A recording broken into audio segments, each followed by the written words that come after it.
Greetings. Welcome back to Deep Images, and we are continuing our Halloween horror nightmare, our sessions on all kinds of Halloween appropriate things.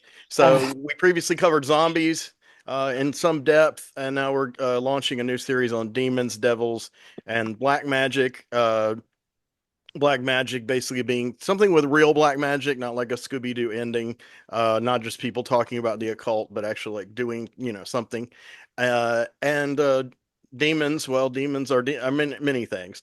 And the devil, if you want to talk about the devil himself, all the better. So what the hell? So we're gonna start with Bill Mulligan here. He has a entry he'd like to share first. well, thank you, Henry.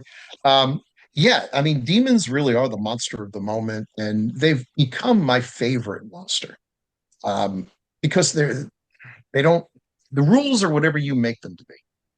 Unlike vampires and werewolves, where there's rules, and you could break those rules, but then you get a bunch of people mad at you because you broke the rules. Like there's really werewolves, and you broke the rules of werewolves. With demons, you're like the whole their whole nature is that they're from somewhere else. I don't know what the rules are. I guess we'll find out. Hey, you want to write a story about an amoral, ambitious lawyer who accidentally summons a demon and tries to make it do things for him? Well, you go right ahead. In fact, I did. I wrote this book during the virus years. We don't want to call it by name. Plug. Thank you. It's ROM. Plugorama. RAUM. Buy it on Amazon. Get two for your friends. Yeah, because it's fun. They're just really cool. And in movies, they're all over the place. Demons are, just whatever. The two movies that I've picked tonight could not be more opposite each other, but they do have one thing in common: demons. So the first one is a movie that I think is one of the most influential movies in my life because it really is one of the ones that made me want to get into filmmaking. And I've heard people say this a lot about this film, but often in a snarky way, like, if these guys could make a movie for $8,000, I could do that. And it's like, yeah, you could. Anyone can make a movie, but could you make a movie as good as this one for $8,000? And even though this movie does show up on many bad movie lists or bad movie internet places, and in many ways, it is a bad movie. And, if you like good acting, look elsewhere. If you like a movie that has high production values, cost $8,000. Hello. But it's also got special effects that you would need to go to a Hollywood production to see this quality, because some of the people who worked on this movie later went on to become some of the greatest special effects people in Hollywood. It's 1970s Equinox. And I first remember seeing this 10 years old as a kid, sitting in front of the TV set, and this the movie announcer would come on, the trailer guy, and he was that guy who he was very insistent, and you had to use the title as often as possible. And it's like, Equinox, a study in terror. Equinox, you will piss your pants. Equinox, tell your parents you want to go see Equinox. Like, okay, no matter how stupid you were, by the time that 1 minute trailer was over, you knew the name of the movie was Equinox. There's no doubt in your mind. We love stuff like that. This is about Okay, so it opens up with a guy. We see him run over by a car that has no driver, and then we flash forward a year later. He's in an insane asylum, and they take his crucifix away, and he starts going nuts. And this reporter who's trying to figure out, hey, I want to get the story about his three friends who died a year ago. And then we go into flashback. The flashback is two young couples go off in the woods looking for some scientist or whatever. They find his wrecked cabin, and they find a mysterious book of Sumerian summoning spells, how to summon a demon, I summoning a guess we know demon who for saw this dummies. movie as a kid. Oh, absolutely. There's been actually some controversy about whether or not Evil Dead was based on Equinox, and all I can say is I don't know what the controversy is. I gotta believe that they saw the movie, and Sure. that's fine. That's fine. Yeah. You don't copyright kids walking in the woods and finding a book Oh. and stupidly reading from. Why people do this? Hey, viewers at home, listen. If you're lucky enough to find a giant book made from human skin, and it's got pictures of demons and stuff in it, and by some miracle you know ancient Sumerian, and you can read it out loud, just because you can doesn't mean you should. No good will come of this. best you can hope for is nothing happens. The worst you can hope for is something happens. So don't do it. Just say no to ancient demon Sumerian spell Wisdom. books. Yeah, wisdom there. Hmm. But Preach. no one listens to me. So the next thing you know, it's Hmm. like any other stop motion animation movie. It's when do we get to the next monster? And we've got a giant ape-like creature, which all the fans have dubbed Taurus, although I don't think he's actually mentioned in there. They have a very long sequence with it. There's a kind of like a caveman, a green caveman, big, like 12 feet tall. And I gotta say, I was watching this. I'm like, how did they do these effects? I've always been special effects, even as a kid.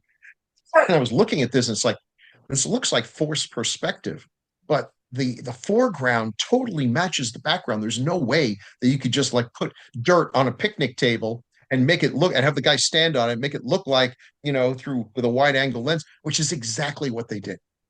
This movie is an absolute marvel of practical effects. Hmm. It's it's what practical effects are all about. And they were able to do it. And they had to because CGI hadn't been invented yet. They had no other choice. And that actually Cleverness in here. does constitute great production values to me. Yes, yeah, that's true. We have a brief sequence of kind of a Cthulhu like tentacle monster, and at the end we've got I a prefer, I actually do prefer like it because some yeah, CGI is just so bad that like it's almost like I wish it was animated right. rather I than, think CGI looks yeah. great when you have the money to put into it. It's like Avatar looks wonderful. Avatar looks terrific. Avatar costs $500 million. For $500 million, it damn well ought to look good. But if you're going to do a werewolf movie, if you don't have Avatar money where your CGI werewolf fur is going to blow in the wind the way it should, it's going to look like a low rent video game. Just make a It'll look like werewolf. crap. Just make a werewolf. Just make a werewolf That's costume and it. do what Do they it. did in Dog Soldiers.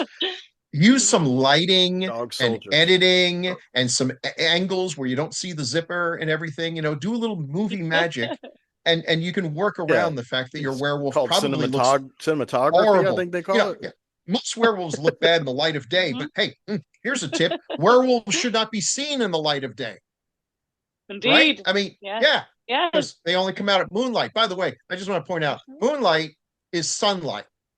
Okay, the moon does not have any light on its own. So this idea that werewolves turn into werewolves because of the moonlight, it's like it's just a reflection of the sun. So if that's what makes them into werewolves, they should be like uber werewolves, werewolves on steroids during the day.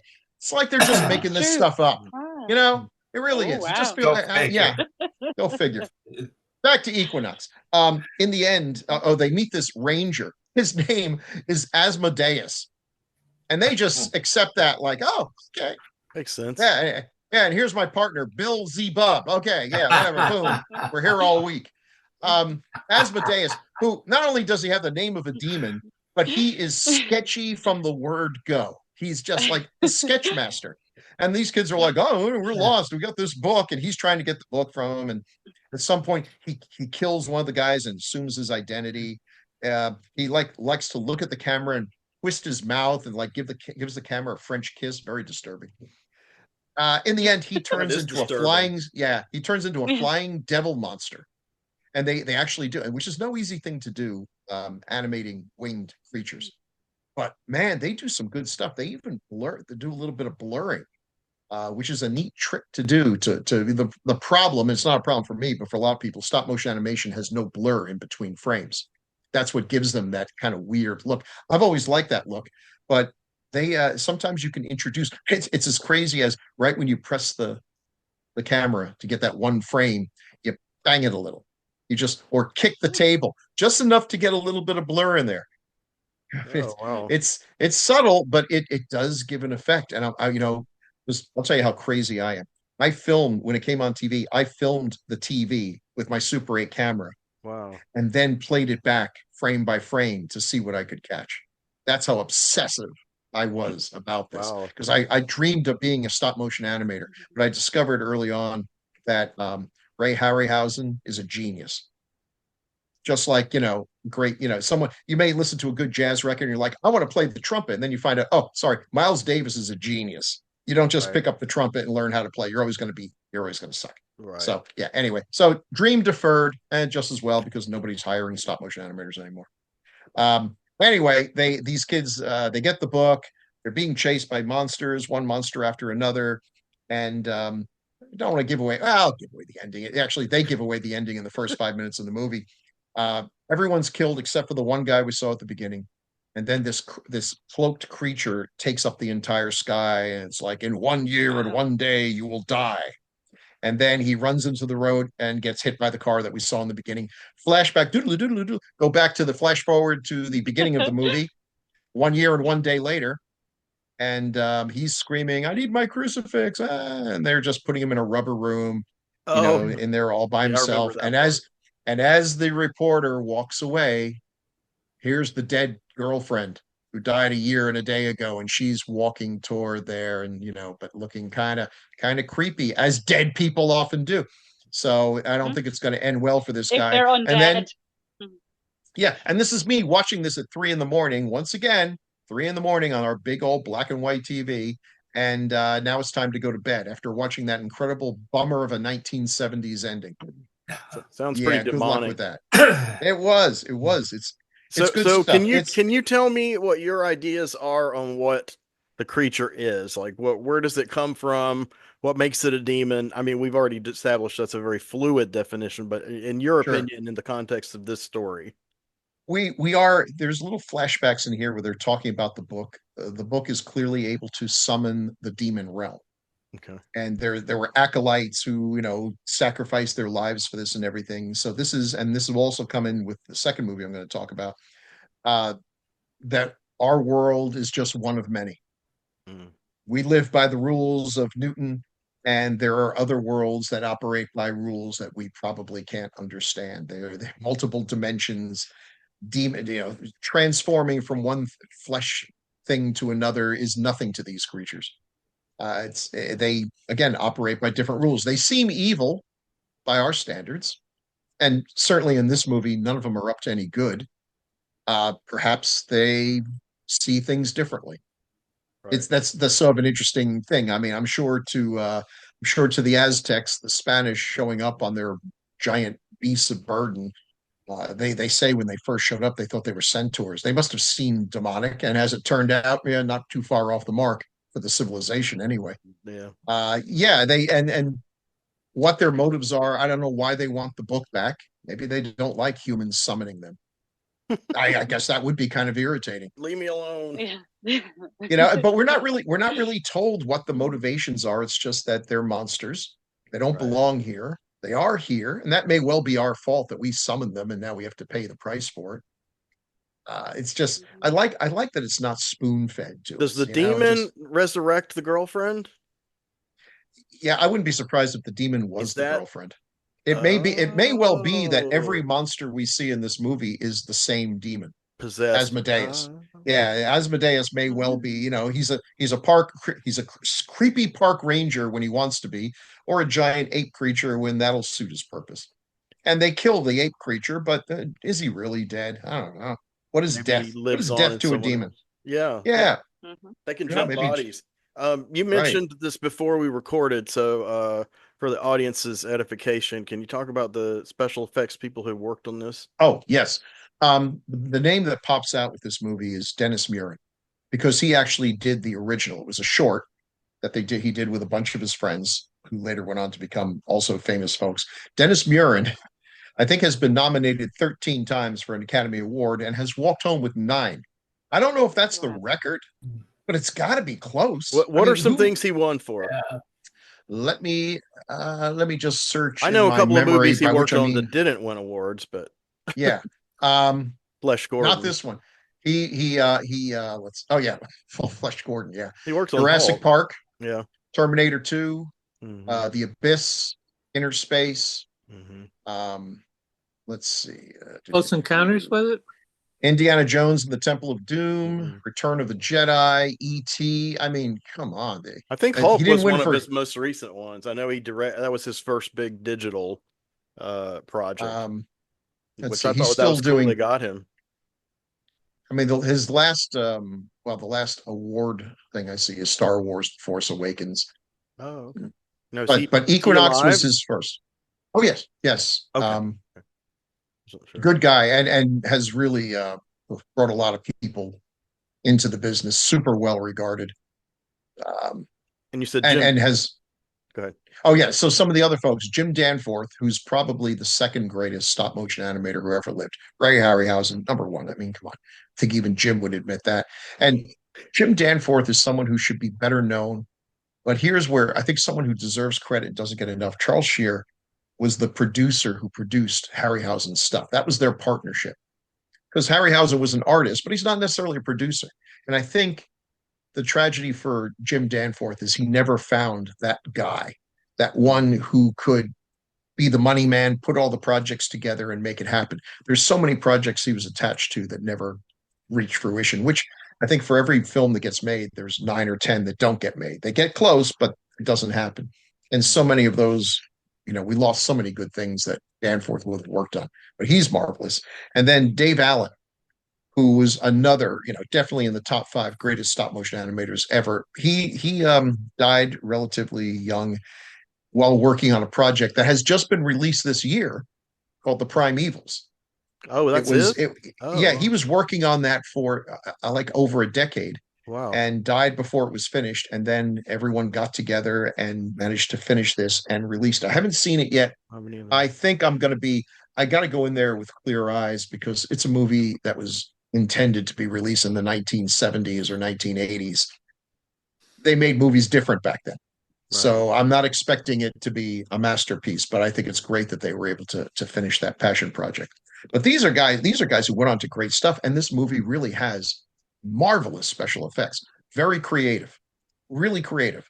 You can see the creativity because you can tell this movie costs nothing, less than nothing. You can see that in every non-effect scene that they had nothing to scrape together. Right. But they did it, and it's compare this to something like Planet of the Dinosaurs, which I also love. It is a really bad movie.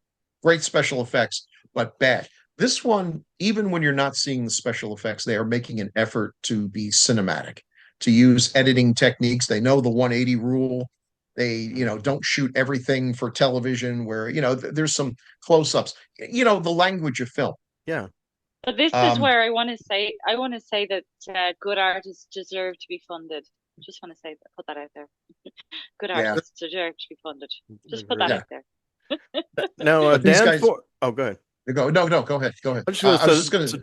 Danforth and Murin also then went on to work on Flesh Gordon, which you covered recently. Yes, and then Star Wars. Yeah, and then they were able to get away from porn and no budget movies with Star Wars. So just keep plugging away, folks. You never know. The short was seen by Jack C. Harris, and Jack C. Harris is a man, and I don't think too many people can say this. He was in show business for 92 years. That's not a typo. He got into vaudeville when he was 6 years old, and he was working up until the day he died at 98. He is the guy he was just a producer, but without him, we wouldn't have Blob, 4D Man, Equinox, Dinosaurus. I mean, these were the movies of my childhood. These are the movies can't tell you how many times I watched Dinosaurus because it had stop motion animation, had a little boy riding on the back of a brontosaurus, had a Tyrannosaurus Rex versus a steam shovel. What? How did this beat that? Movie, this is like if a guy showed up, if some producer just barged into my house when I was a kid and gave me a red crayon and a piece of paper and said, "Give me a movie." I'm like, okay. And then the Tyrannosaurus Rex fights a steam shovel, but the kid on the Brontosaurus shows up and he's like, "This is gold. I'll Imagination. send you a check." And the check never comes. But yeah, so you learn early about Hollywood. Jack C. Harris saw the short, hired someone else to write and direct some more scenes to pad it out to its full length. Murin didn't get the full credit he deserved for directing it. This is now out in the Criterion collection. They have a beautiful DVD of it with all kinds of behind the scenes stuff, and they include the original cut, which is a revelation because it's really fascinating to see. There's a lot of stop motion shots that didn't make the final, which baffles me. I wouldn't have cut a second out, but I mean, Jack C. Harris knew what he was doing. And again, this movie cost $8,000 and made $100,000. You know, That's a hit. that's if you could do that more than a couple times, you could retire for life. In fact, I could retire for life just on the 800. It's a great thing, and it is inspirational because you can tell this movie has no money in it, and yet its reach exceeds its grasp. And I don't consider that a criticism. Mm-mm. I would much rather see a movie that is trying to do more than it has any hope of achieving and still, manages to be entertaining, which it certainly is, than movies where people just go in and it's like, our movie's going to be a piece of crap, but that's okay because we're going to let everyone know it's a piece of crap and we're going to wink at the audience. Hey, that sucked. And more of this is coming. I'm looking right at you, Sharknado. I just find that cynical. Very, It is very cynical. I agree with that. So so this is a lot of fun. Now, is it for everyone? I guess probably not. I mean, I know my biases. This movie presses a lot of my buttons, good ones. Right. So but I think it's super entertaining and fun demonology, downbeat 70s ending. That's always good. Lots of cool monsters, demons. The 1970s were very good to demons and devils, I have to say. Yeah. Have any of y'all seen this film besides me and Bill? No. Not me. No. I thought Chuck would have seen it. But No, weirdly enough, I haven't. are you familiar with it? No, this is actually, I think about I mean, I would have thought I'd seen I may have seen the trailer. I mean, it sounds like a lot that I've watched. I heard about it for years. EQUINOX. And I didn't have any chance of seeing it for years. It wasn't for rent anywhere, and Mhm. I did not see it until that Criterion print was available streaming somewhere. Well, they released it. They released it on VHS with a completely different title. It was called The Beast. Oh, okay. Yeah. Maybe that's why I didn't find it. Thanks for nothing, guys. There's a whole crew of us about my age, people like my age, who this movie has settled into our brain. We saw it at the right time. That's why I say every movie, no matter how wretched or it's someone's favorite movie. I don't think there's ever been a movie made that isn't may not be that one person, but it's someone's favorite movie. And I'll be on Facebook and I'll just see someone. There's a really good special effects artist, Jeff Farley, who has recreated Taurus, just built it from scratch, which he has the chops to do. He does some good special effects himself. And yeah, we're like, wait, you go, man. That's great. And everyone's like, well, what monster is that from Star Wars? Like, smack. No, but if it hadn't been for this monster, there wouldn't have been some monsters in Star Wars because Dennis Muren, he's the man. Pioneer. Very cool. Yeah, absolutely. Cool. But I would recommend it. It is fun. It's cheap. Yeah. The acting, whatever. It was one of those curiosities. I don't want to get off topic, even though it's not off topic, but I don't think any of us plan to review this. But I'll just say, like, the movie Demon Lover is like that that the artist Val Myrick worked on. It's a very ragged film, but you can tell, you kind of get the vibe that, the guy who co-created Howard the Duck had something to do with this. It just has the 70s weird, but it's really raw. Have you seen Demon Lover Diary? That's about the making of it? Yeah. I have seen it. I don't remember a lot. Yeah, I don't remember. You could probably remind me of it. But... Oh my God. It's kind of like Coven or when the Boondock Saints guy hired people to follow him around.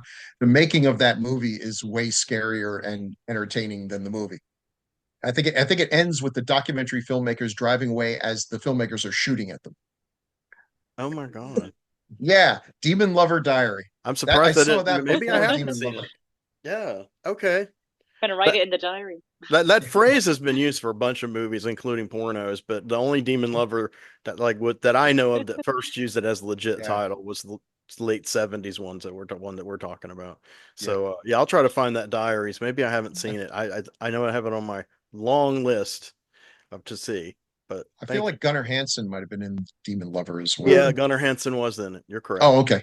Correct. Wow, it's weird the things that stick in my head. No, and the things like that don't. Yeah.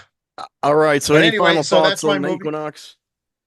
Sorry. For me, no. I mean, they haven't seen it, but I definitely seek it out, and especially if you're a young kid, and be inspired. Be inspired that you may have some crazy kids come up to me with their story ideas, and they've obviously been raised on like Dragon Ball Z, where or these insano plot lines that go on forever. Yeah. Kid can't memorize anything from the periodic table, but he can tell me the plot of Dragon Ball Z, which seems to span 11,000 years and Yes. 1,500 characters. Okay. You have some plan like that, you have some story idea, and it sounds too crazy and you're never going to be able to pull it off. You can pull it off. You can pull it off. These guys did it when there were no special effects, no Adobe products, none of the stuff that you can do now. They use toilet paper and latex. And you've got more tools in your arsenal than any of the greats that we would be talking about from the 80s and before. Yeah, So any of us, the tools are anybody out there. with creativity and an idea, in theory, with the technology we have now, could make their own movie, make their own music, make their own comics, make their own novels, et cetera, et cetera, et cetera, at home. Right. There are no limitations. I mean, I'm starting that path, but I'm not. I really want to kick into it, but it's involved. But I think possibilities are there for sure, and I know Yep. most of us here you have do dabbled what you with you it. do what you can with what you got. You do what That's you right. can with what you've got, and then more comes from that. Absolutely. And if you're young, you've got something that nobody can have, no matter how much money. You have time. You've got the time to do it. And if you're old, just remind yourself it's never too late. But so far, we're hitting the demons, and tonight we're going to start with Mr. C.F. Roberts and see what nefarious, malefic creature he's chosen to talk about.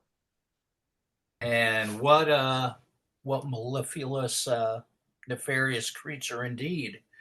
Okay, so I kind of hit a wall when the subject came to devils, demons, black magic, etc. Don't ask me why, but for whatever reason, I just kind of was like, "What the hell?" But the big one, the first one I came up with was kind of a weird ass demon indeed, and that was Curse of the Demon, aka Night of the Demon. Plus about 15 minutes from 1957. And this was brought to us by one of the masters of just very subtle, ambiguous horror, Jacques Tourneur, who was an old partner of Val Lewton's. And the two of them did Cat People, and I believe I Walked with a Zombie. Mm. And so as the movie kicks off, you've got a guy driving home, or a guy out driving at night. He comes to this big house, goes into this big house, meets this kind of very, how would I say, creepy, kind of sinister looking man, and says, I'm sorry all the things I've said, and here's my retraction of everything I've said to you, and can you please stop this whole thing? And do you have that parchment on you? It's like, no, that caught fire and burned up. There's nothing I can do for you. And he says, all right, well, can you try? No, and I'll give it a shot, but I don't know if it'll work. And he says, okay, thanks, and heads out. And is driving for a while, eventually comes to his own house, parks in his garage. And as he's getting ready to hit his garage, or he's getting ready to get into the house, hears this weird kind of eerie sound, sees this flame light up in the sky, way off in the woods. Flame turns into smoke. Smoke turns into like kind of fireball. And then this weird looking thing emerges from it and starts walking up the road, walking through the woods toward this guy. He freaks out. You don't see this yet, right? Is that correct? You do see it. And Oh yeah, right. But originally they weren't going to show the demon, right? originally they weren't going to show the demon, and we'll Okay. get into that. Okay, sorry. But so he gets in his car, tries to back out and get the hell out of Dodge, crashes the car into a telephone pole. The car, the telephone pole lands on the car, pretty much electrocutes him. And as he's trying to scramble out, and as he's dying, this thing descends upon him, and it's weird looking creature, sharp teeth, sharp claws, got almost kind of a weird pseudo cat head. And that's the last you see. And this is Curse of the Demon.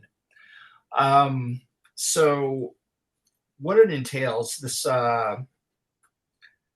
man's last name is Harrington, and he and a group of skeptics, a group of kind of supernatural skeptics, I guess, were kind of going up against him and his cult and trying to expose them. Back at this point, and this guy was one of his leading critics, and one of the leading critics of this cult leader kind of guy. And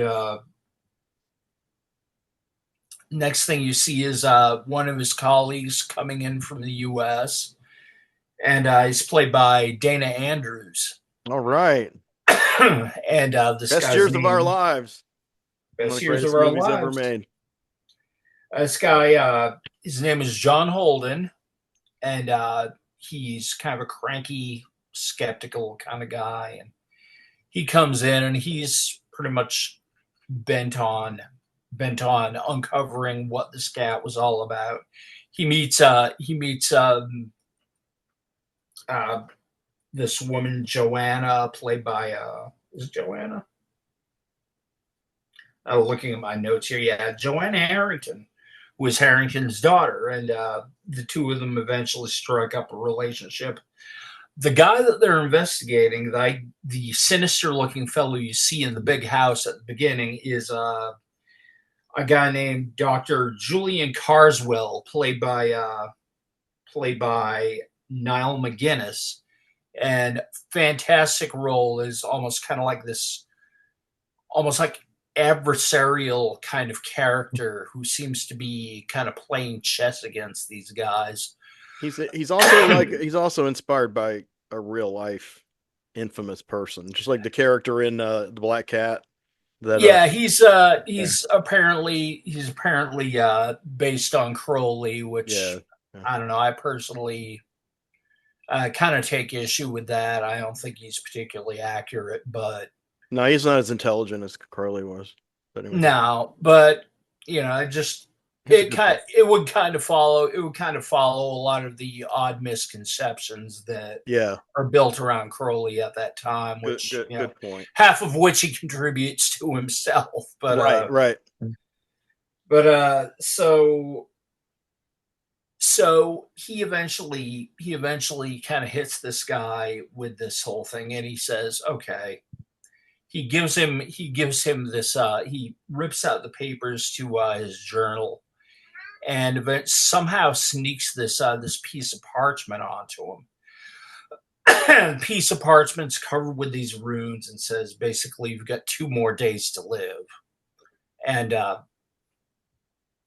this demon is going to come after you, and.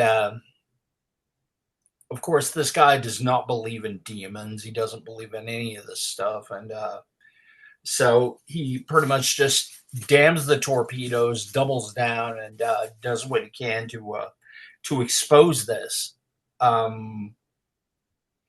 Eventually, over the course of his investigation, he figures out that this guy very much believes everything this guy's not a huckster. He very much believes everything he's selling. Mm-hmm. And he has got some kind of thing out in the woods watching out for people.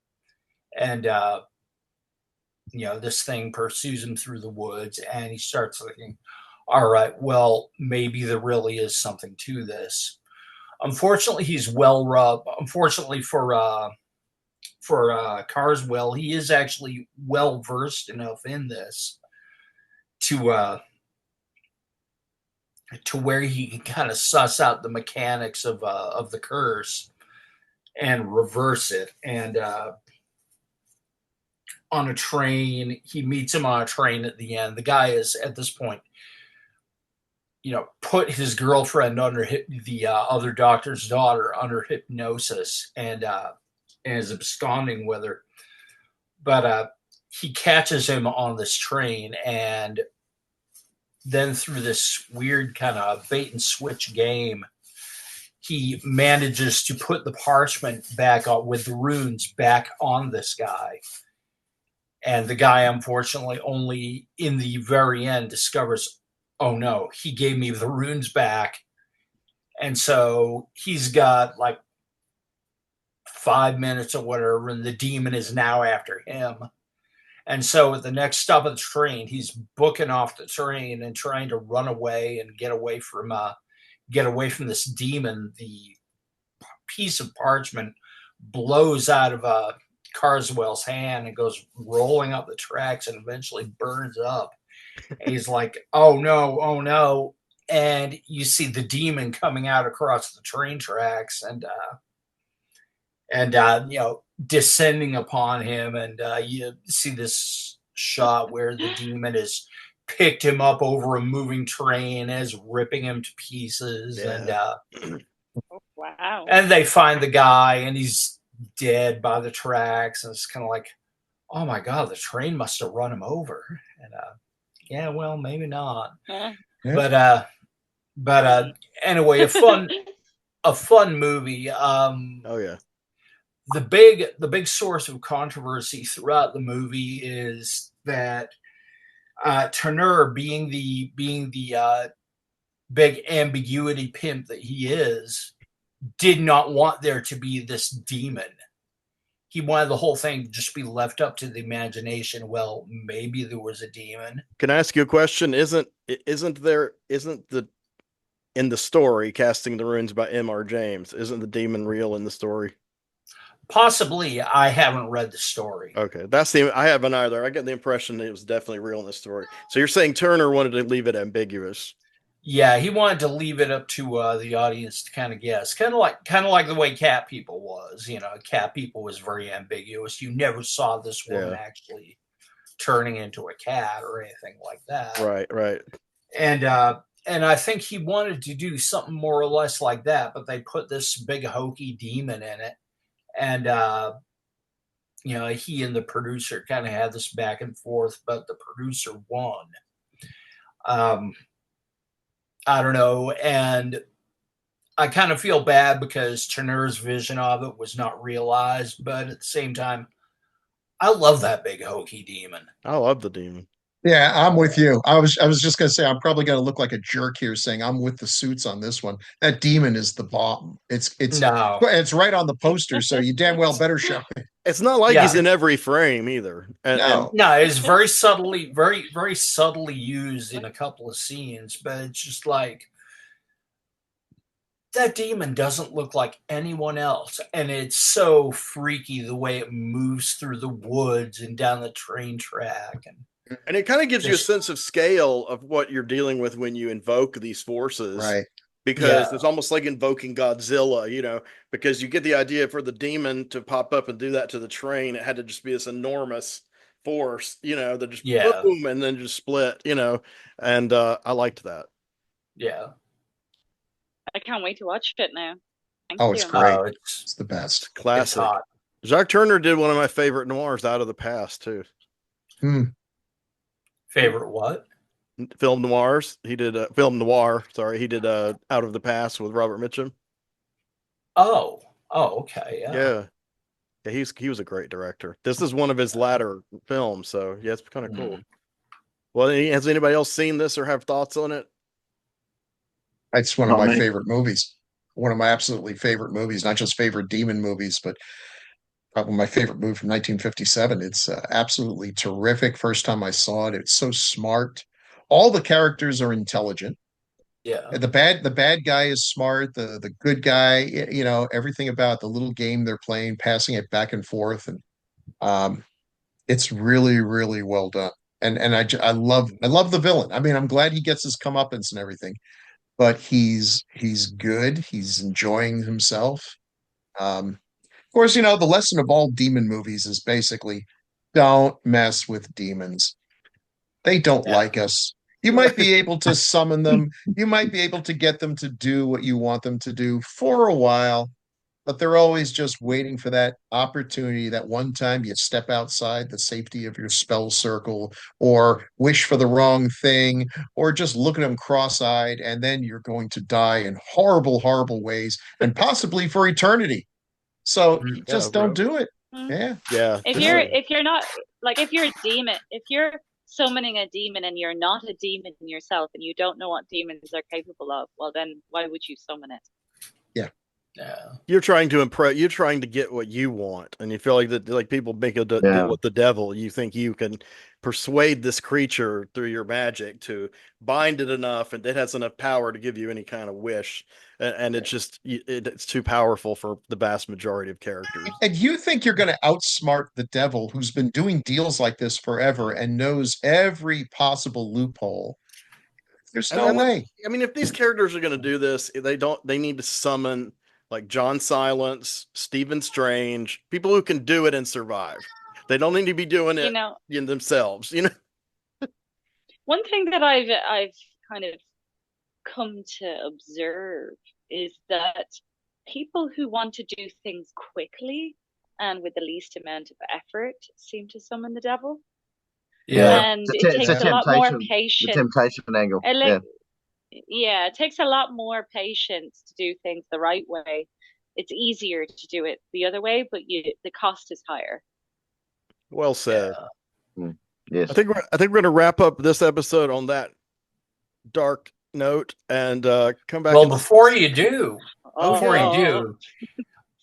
well, if you enjoyed that episode, if you've enjoyed these podcasts as much as we enjoy making them, we hope that you like, subscribe, ring that bell for notifications, just join up and engage us in conversation. Tell us what you think of all this. Have a nice day. Very well said. Have a good evening.